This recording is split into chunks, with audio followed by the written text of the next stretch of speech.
Hello, I'm Simon Owens, and you're listening to The Business of Content, a podcast about how publishers create, distribute, and monetize their digital content. Today, we're talking about how Facebook's recent algorithm changes to the newsfeed are affecting European publishers. Back in January, Facebook made an announcement that shocked the publishing world. It was tweaking its newsfeed algorithm so there would be less emphasis on Facebook pages and more focus on what your friends were sharing. Reach for Facebook pages was expected to plummet, and publishers that had grown addicted to Facebook's free referral traffic girded themselves for an all out decimation of their businesses. But while there have been some clear victims of the algorithm change, the actual data for who's been hurt by it is noisy.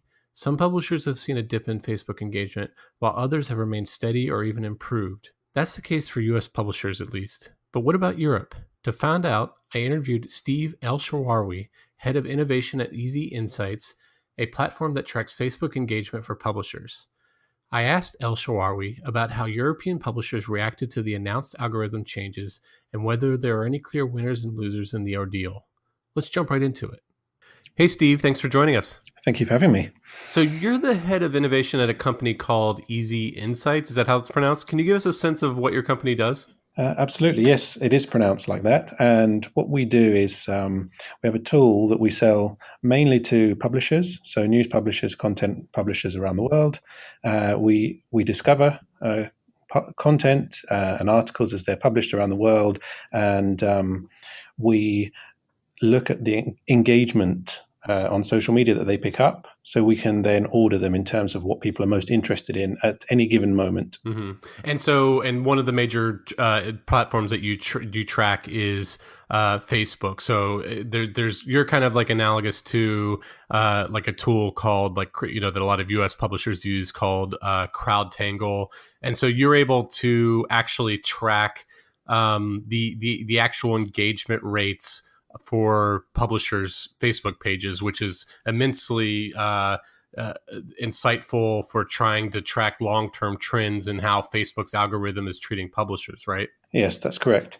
So we are very similar to CrowdTangle. I suppose the main difference, one of the main differences, is that CrowdTangle looks specifically at the Facebook posts that are made. Now, we look at Facebook posts, of course, but we also look at websites, and there's one particular metric, web shares, where people will take a URL of an article and they will then share it onto their own Facebook page or someone else's Facebook page. So we track that as well. And I would say that on average, it accounts for about 50% of engagement from traditional news publishers, at least.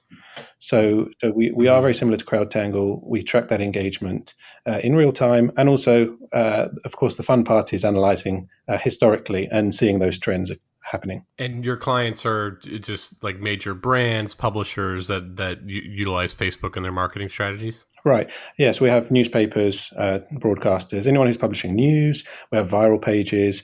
We have magazines. Anyone who's publishing content online, really. I could reel off a list of names, but they'll all be pretty Euro focused.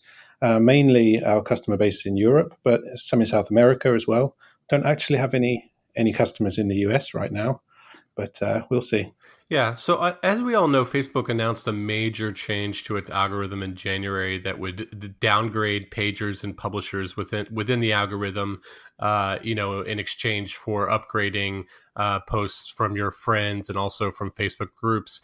How did your clients react over in Europe to the news? Was there like a sense of panic? I think in general there probably was a sense of panic. It didn't really filter through to us via our customers, and I think that one of the reasons is that our customers tend to be using our service and our tool, and they tend to be on the ball when it comes to what's happening. So they don't have such a reason to panic because it's not going to be unknown for them. But we did have quite a lot of questions from people who were kind of not quite customers yet, worrying that this was going to really affect them, that this was going to kill them. So certainly a bit of panic and more, I would say, trepidation and a kind of sense that they just need to keep an eye on what's going to be happening over the short to medium term a little bit more closely. Well, would you say that like the change or the announced change spurred more interest in from potential clients for analytics tools like yours, since they no longer could rely on the free engagement and needed to get like every insight they could in order to boost engagement? That's an optimistic way of looking at it. Yes, possibly. It's good, very good point. I think that's certainly something that could have happened. I couldn't tell you exactly using statistics; don't have them in front of me. But it certainly brought in the idea of Facebook engagement and what it means into focus a bit more sharply for everybody. So a lot of companies, ever since and publishers, ever since this algorithm change was announced, have been claiming to be victims of it. One group that's been especially vocal has been conservatives here in the U.S. They've been claiming all kinds of censorship. There's these two pundits called Diamond and Silk that were even interviewed during congressional hearings, and when Facebook CEO Mark Zuckerberg was interviewed, he was grilled about the supposedly downgrading of their pages. There's this widespread conspiracy theory / claim that Facebook has an anti-conservative bias. What did you look at when you looked at data for right-wing Facebook pages at your company? Okay, so we have been tracking what we call controversial pages for quite a long time now, and we saw engagement go down across controversial pages and across all news publishers, in fact. So we saw that there was a lot of like a narrative out there, exactly as you say, which was that, hey, conservative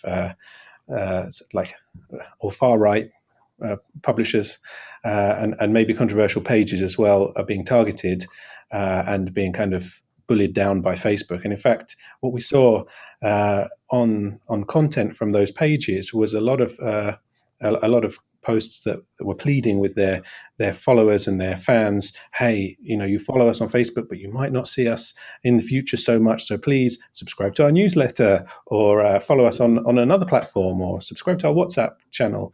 So there was definitely a sense of panic or maybe opportunistic sense to drive their viewers and their readers on Facebook into other channels. And so you found that engagement was down for some of these controversial pages, but it was kind of a mixed bag, because I think your report said that part of the reason for the engagement is because some of the pages actually just got deleted / banned. So it was kind of throwing off the metrics a little bit. Right.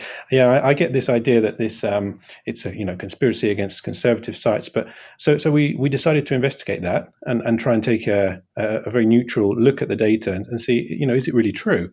And we certainly didn't see anything that would suggest that conservative pages were, or any particular type of pages, were being unfairly targeted.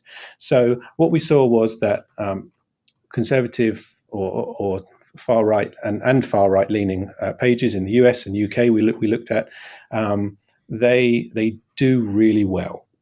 So when we're comparing, there isn't necessarily a direct comparison with extreme right and extreme left pages on Facebook. We organize them into both sets. But one thing to think is that on the right, there's just a huge amount of engagement that's not only happening now, but has been happening over the last few years.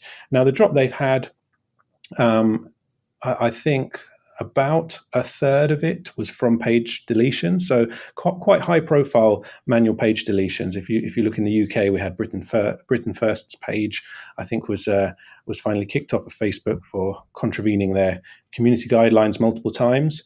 There's still quite a few high-profile ones that are active. Tommy Robinson, for example, his Facebook page has soared his popularity since he's been jailed for kind of tampering with court cases.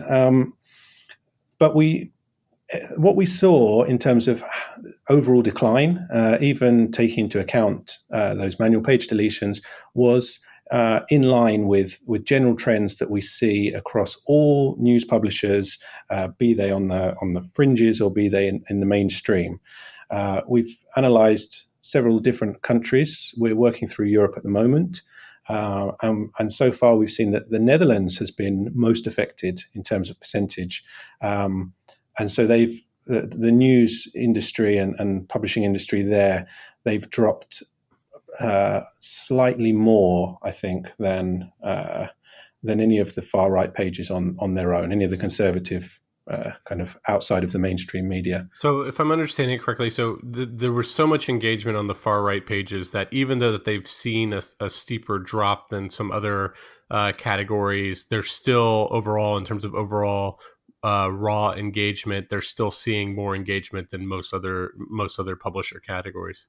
Absolutely, that's exactly right. And one thing we noticed looking at this engagement, we looked over the last 5 years, and what we saw is that page creation, so pages that were created on Facebook and began to gather fans and shared stories around with other kind of friendly pages, began a lot earlier on with conservative type pages. So they've really been doing this since well before the US presidential election of 2016, and a lot of these pages have a lot of followers, and so they've had a big head start in a way. And even though they've had this drop, which a lot of people have had, a lot of publishers on Facebook have had a drop, they still remain quite significantly higher than any other equivalent that there might be on the other side of the political spectrum. Yeah, and I think data reflects that the same thing in the U.S. as well. Like they did some analysis with CrowdTangle and NewsWhip of Diamond and Silk and some of these other conservative pages, and yeah, like the data is really noisy right now because seems like the algorithm changes and the effects of them are kind of ongoing.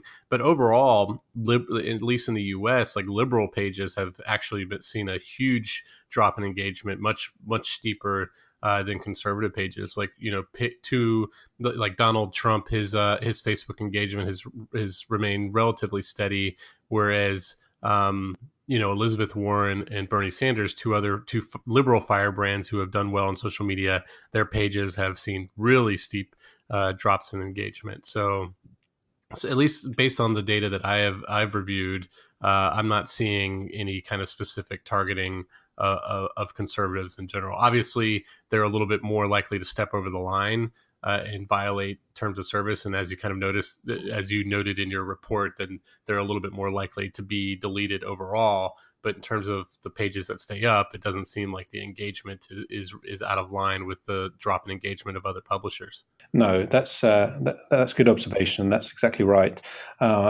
When we try to find a trend, try to find some common elements between the content that has fallen the most, we do see a bigger drop when it comes to let's say tabloid type content. So sometimes we call them, you know, engagement catchers.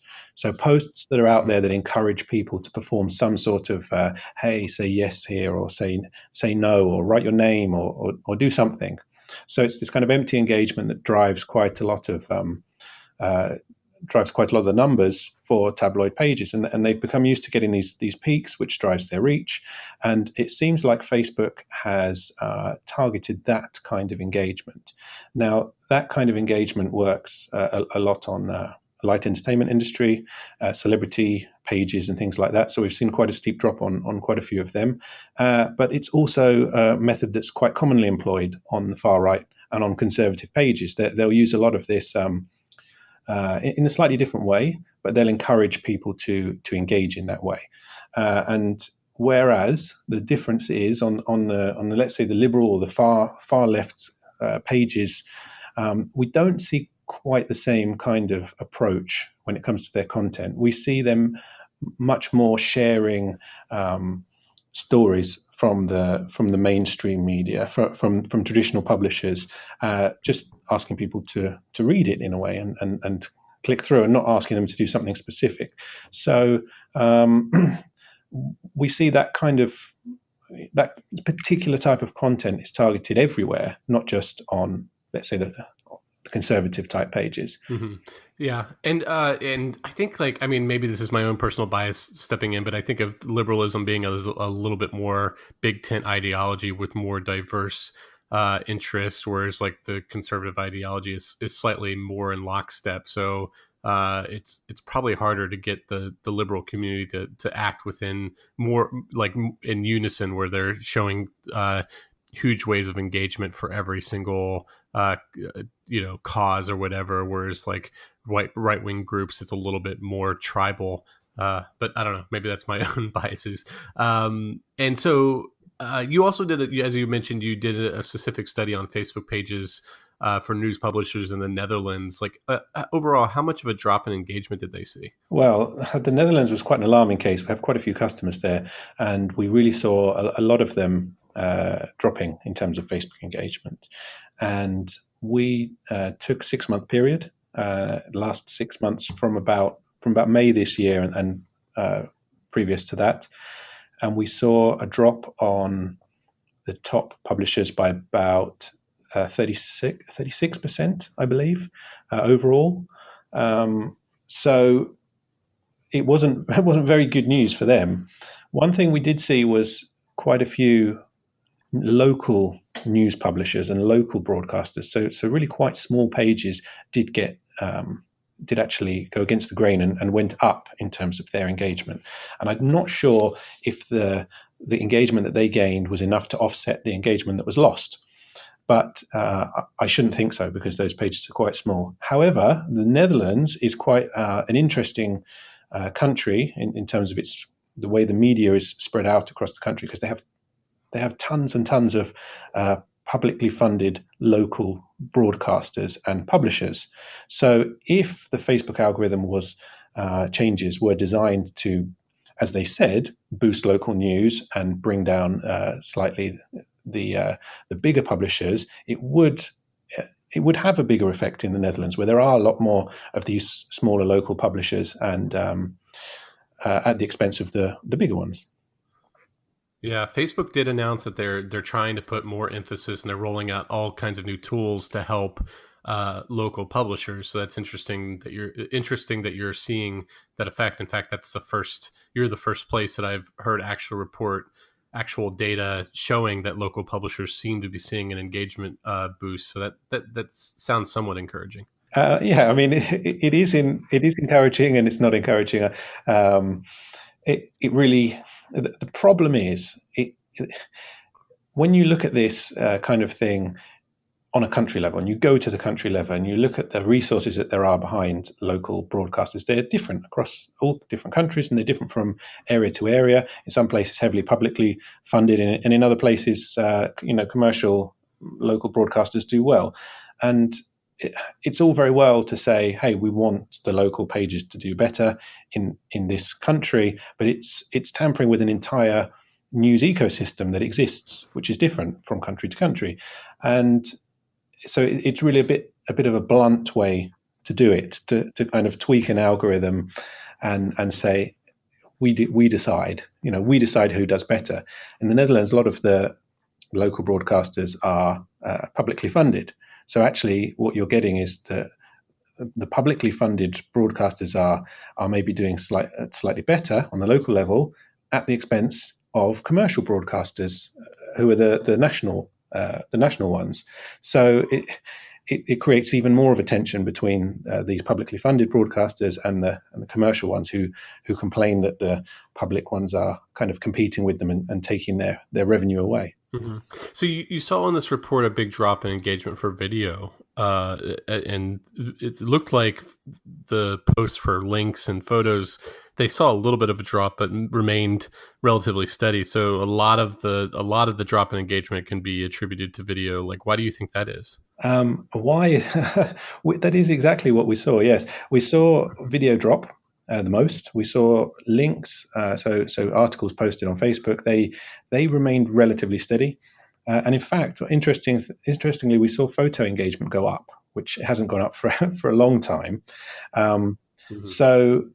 So it's as for why, it's a difficult question, because Facebook have been pushing video for such a long time and encouraging publishers and broadcasters to put more native video on Facebook, and it's a resource heavy medium. It costs money to set up a studio to go and put out quality content and put it to your viewers, and it takes traffic away in a way. I mean, overall it should contribute, but if it's native video on Facebook, it's just providing traffic on Facebook, and and then all of a sudden we see a drop. So it's a little bit of pulling the mat out from underneath someone is the kind of feeling that you might have when you see this video engagement drop. So yeah, and Facebook has been all over the place with it because they rolled out Facebook Live and they were paying publishers to create live video. Then they pulled back on that. Then regular video seem to be doing well, and now they've launched the Facebook Watch tab, and they're throwing, I think, upwards of $1 billion over the next year into producing original shows for that. So perhaps this is part of that kind of shift. And now that they're focusing more on Facebook Watch than native video in the feed, native videos in the feed are seeing a drop in engagement. I've also noticed that like publishers in general have been shifting away from Facebook video to YouTube because they find that the Facebook video engagement is really shallow, especially since Facebook accounts of view is only 3 seconds versus YouTube's 30. So it seems like there's been a big shift away for publishers who have been shifting away from Facebook video in exchange for other platforms like Twitter video and YouTube. So it seems that like Facebook's been a little bit schizophrenic when it comes to how it treats video over the last like year or two. Right. Yeah, I would agree with all of those points. Interestingly, maybe one thing we saw when Facebook first introduced native video was that even though their official statement was that we're not giving it any preferential treatment within the newsfeed, we saw the entire news landscape completely dominated by native video. And so what happened was that the publishers that could react the quickest to that change and optimize for that, they all of a sudden got huge boost. So sites like Unilad and Lad Bible, these two huge viral pages, they really took advantage of that wave. And although they toned it down after a while, we saw links and articles kind of getting back into the top 20 articles in any given day. We saw a slight rebalancing. There could be an argument that bringing the importance of video down is more of a rebalancing to make a more balanced landscape there for different types of content on Facebook. So what strategic advice are you giving to clients who are seeing a dip in their Facebook engagement? Well, it really depends on the type of publisher that we have. So news publishers in general will 80% of the posts that they make at least will be links. So there's not very much for them to change. There will be things that they might like to tweak and might like to be able to improve, and there might be some best practices, and we can point to some publishers and say they're doing this and this is really working. But essentially it's the same as ever, and what that means is they're looking at what works for them. They're looking at what works for everyone around them. And if they see something that's particularly effective, be it a way of a new method of putting news out there, like Facebook Live, or if just something much smaller, like making sure your caption is put in a certain way, or making sure not to ask for cheap engagement, they'll just be monitoring that and seeing whether they should make tweaks and what kind of stories work well, analyzing in the short term and analyzing in the medium term as well. So looking back historically and seeing, hey, we have good stories. There's a big theme here, and the big theme is public interest, which is slightly different from what our most popular stories on our website. So let's put more of these kind of stories when we have them. Mm-hmm. So because they can actually see what's trending on Facebook, using your tool, they can continue to just keep on optimizing what kind of content they're producing so that it fits that flow. Right, and it's that's very well put, and I think that it's a very easy thing to say. Hey, all you've got to do is monitor the trends and the data that's coming out, and technically it is. With tools like ours, and of course CrowdTangle and NewsWhip, there are more and more publishers than ever plugging into this data. However, what we see is that the top publishers, the most digitally savvy ones, the most advanced ones, they are doing exactly what you said. But there is still a cultural hurdle within many newsrooms, which is that they have traditional journalists in there. They're still wary of data. They don't quite understand what we mean if we say, your engagement is up or down. And so there's an ongoing I wouldn't say battle, but like an ongoing challenge internally in many newsrooms across Europe about how we can turn on our journalists and our newsrooms to actually pay attention and understand this data and use it to help them. What's the overall view of Facebook with European publishers compared to what you've seen with US publishers? It varies from country to country. So in the Nordics, so we're based in Helsinki, in Finland. I would say in Finland, Norway, and Sweden especially, they are very digitally minded and have been for a while. I think if you look at the biggest tabloid in Sweden, Aftonbladet, they are actually more than 50% of their revenue comes from digital. So they're really focused. They're not waiting to see what happens with social media like some of the more traditional publishers could be. They are really forward thinking. However, they know they need to use Facebook.